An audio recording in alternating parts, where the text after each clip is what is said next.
Welcome to our YouTube channel Quantum Coaching Lucknow. चलिए आज के इस वीडियो में हम लोग सीखेंगे लिमिट्स, कंसेप्ट ऑफ लिमिट के बारे में हम बात करेंगे, जिसमें हम लोग बेसिक ट्रिक्स को भी सीखेंगे, बेसिक कंसेप्ट को सीखेंगे और क्वेश्चन भी सीखेंगे। तो चलिए हम लोग वीडियो को शुरू करते हैं। जो बच्चे पहली बार इस वीडियो को देख रहे हैं प्लीज़ वो इस चैनल को सब्सक्राइब कर लें और उनको इस चैनल के माध्यम से बहुत सारे कंटेंट आपको जो है मिलने वाले हैं, जो आपके एग्जाम के पॉइंट ऑफ बेसिस से, चाहे वो आपका जो है एकेडमिक का एग्जाम हो, बोर्ड का एग्जाम या फिर आपका कंपटीशन का एग्जाम हो, उन सब के पॉइंट ऑफ बेसिस से ये चैनल जो है आपके लिए बहुत ही कामगर सिद्ध होगा। तो प्लीज़ आप लोग इसको लाइक कर दें और सब्सक्राइब कर लें। तो चलिए यहाँ पे हम लोग बात करते हैं लिमिट्स के बारे में। सबसे पहले हम लोग बात करें लिमिट्स के बारे में तो एक क्वेश्चन हम लोग के दिमाग में ये उठता है कि भाई लिमिट हम किस चीज़ की निकालते हैं। तो लिमिट हमेशा किसी फंक्शन के बारे में बात की जाती है कि किसकी लिमिट के बारे में बात की जाती है, हमेशा किसी फंक्शन की लिमिट के बारे में बात की जाती है कि फंक्शन की लिमिट क्या होगी। अब बात आती है कि लिमिट होता क्या है। लिमिट के बारे में अगर हम बात करें तो लिमिट का काम ये होता है कि किसी भी फंक्शन के अप्रॉक्सीमेट वैल्यू को जानने के लिए, लिमिट हमारा जो है, जो वैल्यू जिस पॉइंट पे हम फंक्शन की वैल्यू निकालते हैं या हम limit x tends to a f x के बारे में जो बात करते हैं, हमेशा उस पॉइंट पे वो फंक्शन की कौन सी वैल्यू प्रोवाइड करता है, हमें वो लिमिटिंग वैल्यू देता है। लिमिटिंग वैल्यू का जो दूसरा नाम होता है उसको बोलते हैं हम लोग अप्रॉक्सीमेट वैल्यू या फिर उसी को हम लोग बोलते हैं अप्रोचिंग वैल्यू। यानी किसी भी पॉइंट पर किसी फंक्शन की अगर हमें वैल्यू जानना हो with the help of limit और उस पॉइंट पर भले ही उस फंक्शन की वैल्यू डिफाइंड ना हो, तो इस प्रक्रिया को, इस प्रोसेस को हम लोग बोलते हैं लिमिट। यानी लिमिट का काम ये होता है कि to know the value of any function at which the function may or may not be defined. ठीक है, ये लिमिट का डिफिनीशन हो गया। अब बात आती है कि लिमिट जो है ये अपने आप में कितने तरह का होता है। तो बेटा लिमिट जो होता है ये दो तरीके का होता है। एक होता है आपका डिटर्मिनेट लिमिट और दूसरा होता है इनडिटर्मिनेट लिमिट। डिटर्मिनेट लिमिट हम किसे बोलेंगे और किसे इनडिटर्मिनेट लिमिट बोलेंगे। डिटर्मिनेट लिमिट का मतलब ये होता है कि अगर हमारे पास कोई फंक्शन है और इसको लिखते कैसे हैं, इसको हम लोग इस तरीके से लिखते हैं, लिमिट को limit x tends to a f x, ये लिखा जाता है। और अगर इसको पढ़ा कैसे जाता है, limit x tends to a f x, यानी x इक्वल टू a पर हमें जानना है कि f(x) की वैल्यू क्या होगी। यानी जब x a को अप्रोच कर रहा होगा उस ड्यूरेशन पर वैल्यू ऑफ फंक्शन कौन सी वैल्यू को अप्रोच कर रहा होगा, यही हमारी लिमिटिंग वैल्यू या अप्रॉक्सीमेट वैल्यू या अप्रोचिंग वैल्यू बोली जाती है। फंक्शन की एग्जैक्ट वैल्यू दूसरी होती है। फंक्शन की दो वैल्यू होती है, एक को बोलते हैं हम लोग एग्जैक्ट वैल्यू, दूसरे को बोलते हैं हम लोग अप्रॉक्सीमेट वैल्यू। तो लिमिट हमें कौन सी वैल्यू फंक्शन की देता है, लिमिट हमेशा हमें जो है अप्रॉक्सीमेट वैल्यू देता है, वो एग्जैक्ट वैल्यू नहीं देता है। आगे चल के हम चैप्टर में डिस्कस करेंगे कि अगर लिमिटिंग वैल्यू ऑफ फंक्शन उसकी एग्जैक्ट वैल्यू ऑफ फंक्शन के इक्वल हो जाएगा तो फंक्शन कंटिन्यूअस होगा और अगर नहीं होगा तो फंक्शन हमारा डिसकंटिन्यूअस होगा। तो यहाँ पर हम लोग इसको पढ़ते हैं ऐसे कि limit x tends to a f x, और यहाँ पर अगर हम वैल्यू पुट करते हैं, अगर यहाँ पर इसकी वैल्यू f ऑफ a, ये दो तरीके की चीज़ें आ सकती हैं f ऑफ a।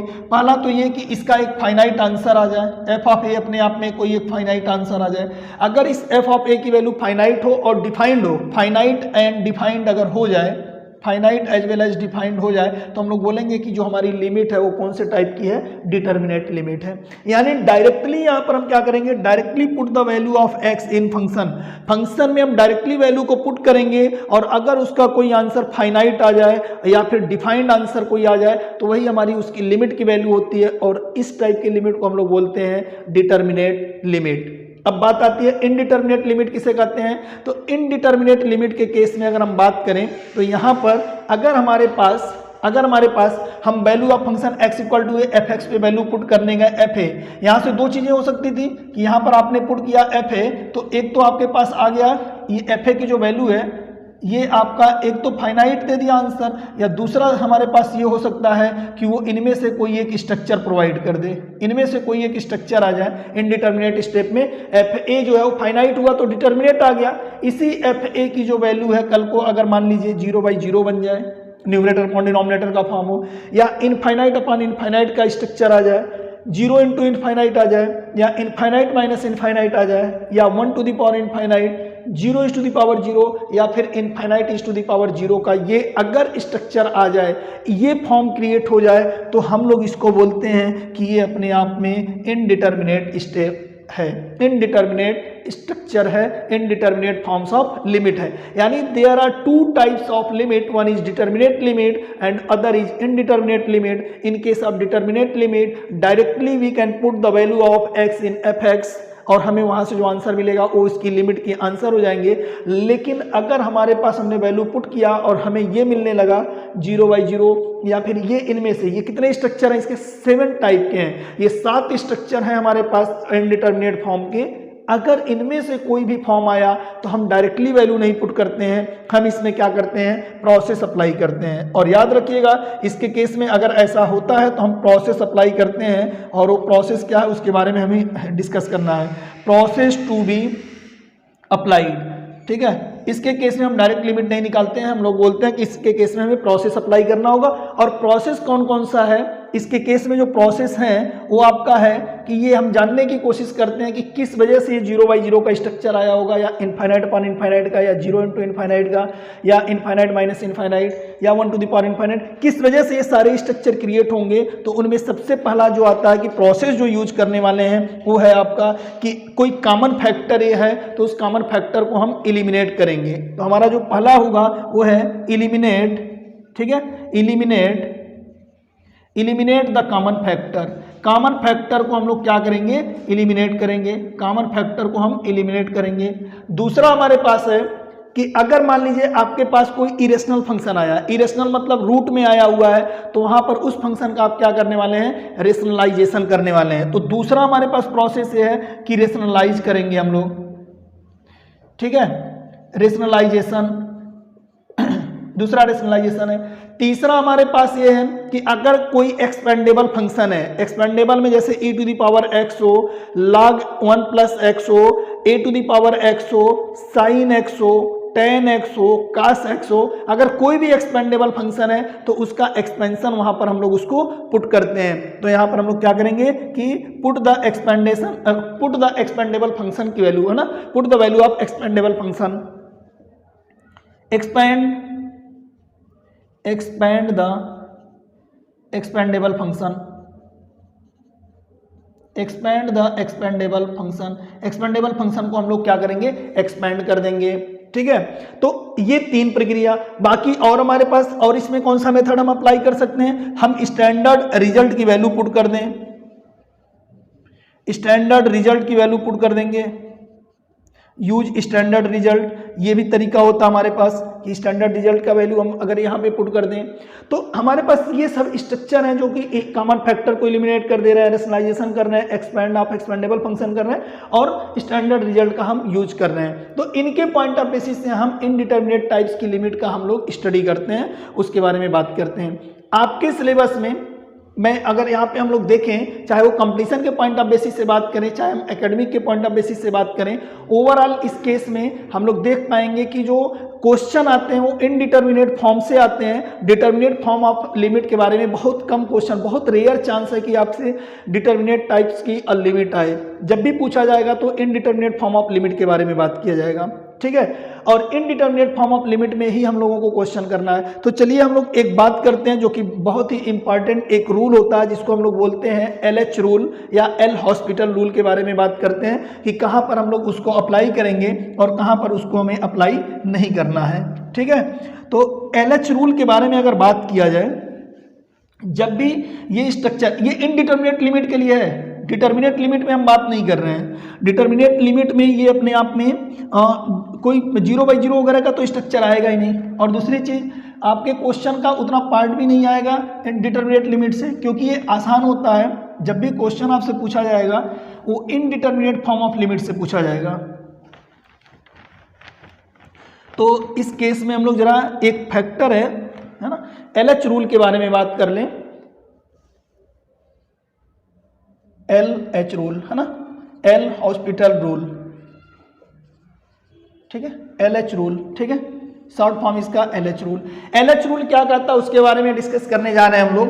तो LH रूल के बारे में अगर हम बोलें कि if limit x tends to a fx, अगर limit x tends to a fx की जो वैल्यू है, अगर ये अपने आप में 0/0 का स्ट्रक्चर क्रिएट करे या इनफाइनाइट अपॉन इनफाइनाइट का स्ट्रक्चर क्रिएट करे या फिर 0 × इनफाइनाइट का स्ट्रक्चर क्रिएट करे, ठीक है, जीरो इंटू इन्फाइनाइट का स्ट्रक्चर क्रिएट करे, या फिर ये अपने आप में जो है, या फिर ये अपने आप में इन्फाइनाइट माइनस इन्फाइनाइट का स्ट्रक्चर करे, क्रिएट करे। ये चार स्ट्रक्चर अगर ये limit x tends to a f x अगर ये शो करता है, तो यहां पर हम लोग इन दोनों के केस में, चाहे वो 0/0 का स्ट्रक्चर हो या इन्फाइनाइट अपॉन इन्फाइनाइट का स्ट्रक्चर हो, हम डायरेक्टली यूज करेंगे LH rule. Directly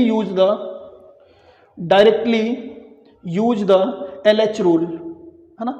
LH rule हम डायरेक्टली यूज करेंगे। और एलएच रूल क्या है इसके केस में आप ये जान लें कि हम लोग यहां पर लगाएंगे limit x tends to a f x, है ना। ये अगर अपने आप में है, सपोज दैट अगर ये एफ एक्स अपॉन जी एक्स था, है ना, एफ एक्स अपॉन जी एक्स, और अगर ये एफ एक्स अपॉन जी एक्स अगर ये इस तरीके से है, ठीक है, तो ये 0/0 का स्ट्रक्चर क्रिएट किया है, तो हम लोग इसमें एलएच रूल जब लगाएंगे तो हम इसको लिखेंगे limit x tends to a f dash x upon g dash x, ठीक है, limit x tends to a f dash x upon g dash x. अगर फिर से ये 0/0 का स्ट्रक्चर या इन्फाइनाइट अपॉन इन्फाइनाइट का स्ट्रक्चर ये क्रिएट करता है, तो हम इसका फर्दर डिफरेंशिएशन करते हैं और ये आगे लिखते हैं limit x tends to a f double dash x upon g double dash x. मान लीजिए फिर से अगर ये 0/0 का स्ट्रक्चर या इन्फाइनाइट अपॉन इन्फाइनाइट का स्ट्रक्चर क्रिएट करता है, तो ऐसे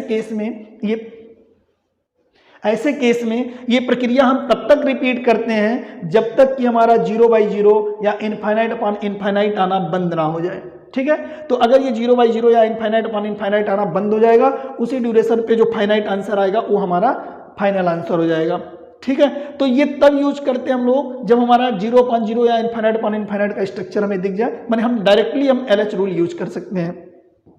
यहां पर भी आप एलएच रूल यूज कर सकते हैं, लेकिन यहां पर थोड़ा सा आपको प्रोसेस अप्लाई करना होगा। हम डायरेक्टली इसकी एलएच रूल को यूज नहीं करेंगे, क्योंकि हम डायरेक्टली यूज करेंगे तो वो गलती हो जाएगा, हम ध्यान नहीं देते हैं। इसके केस में हम कन्वर्जन करेंगे। जैसे इस वाले केस में है तो 0 इंटू इन्फाइनाइट को बेटा हम लोग 1/0 को 1/इन्फाइनाइट इंटू इन्फाइनाइट अगर लिखें तो शायद ये इन्फाइनाइट अपॉन इन्फाइनाइट आ गया है। और इन्फाइनाइट माइनस इन्फाइनाइट का अगर हम रेशनलाइजेशन करेंगे, ठीक है, अगर हम इसका रेशनलाइजेशन करेंगे और देन रेशनलाइजेशन के बाद देखेंगे तो ये इन्फाइनाइट अपॉन इन्फाइनाइट में आ गया होगा। तो इसके केस में अगर 0 इंटू इन्फाइनाइट है तो एक फंक्शन को आप डिनोमिनेटर में बुला लेंगे, डिनोमिनेटर में उसे कर देंगे, देन आप एलएच रूल लगाएंगे। या तो 0 इंटू इन्फाइनाइट को 1/, ये इन्फाइनाइट को 1/0 आप लिख दें तो 0/0 हो जाएगा, या 0 को 1/इन्फाइनाइट लिख दें तो इन्फाइनाइट अपॉन इन्फाइनाइट का स्ट्रक्चर आएगा। तो इन दोनों केस में आप एलएच रूल बड़े ही आसानी से लगा लेंगे। इनफाइनाइट माइनस इनफाइनाइट का अगर केस आएगा तो ऐसे केस में आप क्या करेंगे, इसको आप रेशनलाइजेशन करेंगे। रेशनलाइजेशन से ऊपर की वैल्यू इनफाइनाइट हो जाएगी, नीचे की वैल्यू इनफाइनाइट हो जाएगी, तो इनफाइनाइट अपॉन इनफाइनाइट का स्ट्रक्चर आएगा। तो हम जो है यहाँ पर जो है एलएच रूल लगा लेंगे। कहने का मतलब ये है कि इन चारों में हम एलएच रूल लगाएंगे। ये जो चारों हमारे पास हैं इनमें एलएच रूल लगेगा, लेकिन इन दोनों में डायरेक्ट लगेगा, इन दोनों में डायरेक्ट नहीं लगा पाएंगे। तो चलिए इस एलएच रूल का एक एप्लीकेशन देखते हैं और क्वेश्चन करते हैं कि किस तरीके से हम एलएच रूल को सॉल्व करेंगे, कैसे इनका यूज करने वाले हैं एलएच रूल पे। तो एक एग्जांपल पे आते हैं हम लोग। जैसे हमारे पास सपोज दैट अगर एक क्वेश्चन दिया हुआ है, लिमिट एक्स टेंड्स टू 0,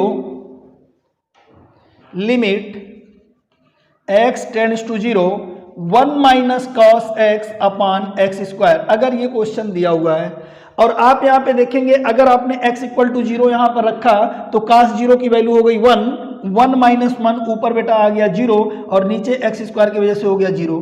अब अगर कोई बच्चा इसमें एलएच रूल लगाना चाहता है तो क्या करेगा, ऊपर वाले फंक्शन का fx माना और नीचे वाले को gx माना, तो बच्चा क्या करेगा, limit x tends to 0, cos 1 का करेगा डिफरेंशिएशन हो गया 0, cos का करेगा तो आएगा माइनस साइन, एक माइनस ऑलरेडी है, अपॉन एक्स स्क्वायर का करेगा तो आ गया 2x। फिर से यहाँ पर x इक्वल टू 0 रखेगा तो ऊपर 0 बनेगा, नीचे 0 बनेगा, यानी 0/0 का स्ट्रक्चर अभी आना बंद नहीं हुआ। तो फिर से एलएच रूल लगाएंगे तो फिर से इसको डिफरेंशिएट करेंगे, ये बनेगा लिमिट x टेंड्स टू 0, ऊपर ये माइनस माइनस मिलके प्लस हो चुके हैं, साइन का डिफरेंशिएशन हो गया cos x अपॉन नीचे 2x का हो गया 2। अब अगर cos यहाँ पर x इक्वल टू 0 रखेंगे तो cos 0 की वैल्यू 1 हो गई, इसका मतलब ये आंसर आ गया 1/2। अगर ये after applying the LH rule, इसकी वैल्यू अगर 1/2 है तो इस limit x tends to 0 1 minus cos x upon x square की जो वैल्यू आएगी वो कितनी आ जाएगी 1/2 हो जाएगी। इसका आंसर हो जाएगा आपका 1/2। तो इस तरीके से हम लोग LH रूल को अप्लाई कर सकते हैं। एक और क्वेश्चन लेते हैं यहां पर। सपोज दैट अगर हमारे पास दूसरा क्वेश्चन हो, इसको रफ करते हैं। इसका आंसर हम लोगों का आ चुका है 1/2, ठीक है।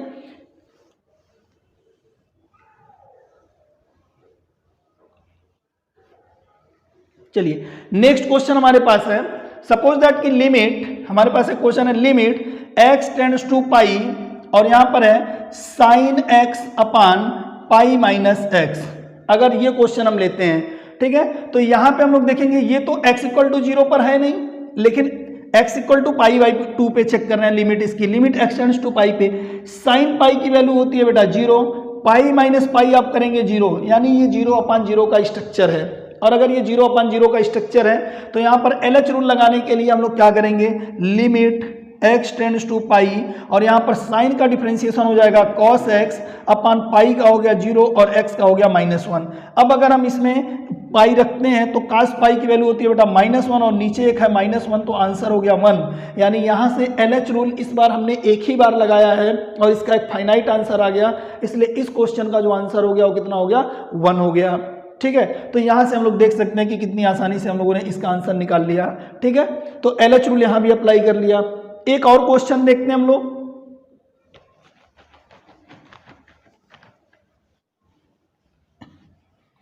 सपोज दैट अगर हमारे पास limit x tends to 0, limit x tends to 0 log of 1 plus x, ठीक है, log of 1 plus x upon x का हो और इसमें अगर हम x इक्वल टू 0 पुट करते हैं तो शायद हमें देखने को मिल रहा है यहाँ पर कि x इक्वल टू 0 पर यहाँ पर रखेंगे तो log 1 की वैल्यू होती है बेटा 0 और नीचे भी 0 आएगा, 0/0 का स्ट्रक्चर आ रहा है और 0/0 का स्ट्रक्चर अगर ये आया तो हम लोग क्या करेंगे, इसको डिफरेंशिएट करेंगे और डिफरेंशिएट करने की वजह से यहाँ पे आ जाएगा limit x tends to 0, log का डिफरेंशिएशन करेंगे 1/1 प्लस एक्स आ गया, अपान में करेंगे x का होगा तो हो गया 1 और अब x इक्वल टू अगर 0 पुट करेंगे तो बेटा इसका आंसर आ जाएगा 1। तो इस तरीके से LH रूल से limit x tends to 0 log 1 plus x upon x का भी हम लोग जो है लिमिटिंग वैल्यू निकाल पा रहे हैं, ठीक है। चलिए और एक क्वेश्चन लेते हैं जरा, इनफाइनाइट अपान इनफाइनाइट वाले स्ट्रक्चर के ऊपर जरा बात करते हैं।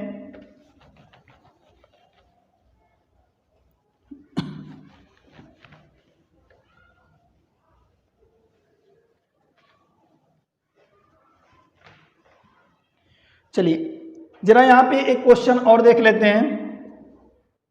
एक क्वेश्चन जैसे हमारे पास लिमिट x टेंड्स टू 0, यहां पे अगर बात किया जाए e to the power x -1 upon x है ये स्टैंडर्ड रिजल्ट। ये अपने आप में, इसको बाद में एज अ फार्मूला भी हम याद रखते हैं, लेकिन ये कैसे आया होगा उसके बारे में बात करें। किसी भी नंबर के पावर 0 की वैल्यू हो गई 1, यानी e टू दी पावर 0 आ गया 1, 1 माइनस 1 आ गया बेटा 0 और x इक्वल टू 0 रखेंगे तो 0, यानी 0/0 का स्ट्रक्चर है। तो हमें क्या करना होगा, LH रूल से चलना होगा और LH रूल से अगर हम चलेंगे तो ये बन जाएगा limit x tends to 0, e to the power x का हो गया e to the power x का हो गया 1, x इक्वल टू 0 रखेंगे, इसका आंसर आ जाएगा 1। तो इस तरीके से हम लोग देख पा रहे हैं कि LH रूल हम कैसे यूज कर रहे हैं। तो हमारा जो आज का टॉपिक था उसमें हम लोग बेसिक कंसेप्ट एक चीज ये सीखे हैं कि लिमिट की कौन कौन सी टाइप्स होती है, इनडिटर्मिनेट स्ट्रक्चर कौन कौन से होते हैं, कहां पर LH रूल, कौन से स्ट्रक्चर में LH रूल डायरेक्टली लगाएंगे, कौन से स्ट्रक्चर में LH rule after applying the process लगाएंगे और कौन कौन से इनडिटर्मिनेट स्टेप में जो है कौन कौन सा रूल लगता है, कहाँ पर कैंसिलेशन मेथड लगाएंगे, कहाँ पर हम रेशनलाइजेशन करेंगे, कहाँ पर हम वैल्यू पुटिंग का सहारा लेंगे। माने हम लोग यहाँ पर स्टैंडर्ड आगे से ये जो क्वेश्चन आया है e to the power x -1 upon x, इसका आंसर 1 आ गया। एज ए रिजल्ट हम इसे याद रखेंगे कि इसका आंसर जो फाइनली होता है 1 होता है। ये एज ए फार्मूला हम लोग स्टैंडर्ड रिजल्ट के रूप में याद रखेंगे। तो आज के वीडियो में ये था। नेक्स्ट वीडियो में फिर से हम मिलेंगे लिमिट के कुछ और नए ट्रिक्स और कंसेप्ट के साथ। आज के लिए बस इतना। Okay, thank you.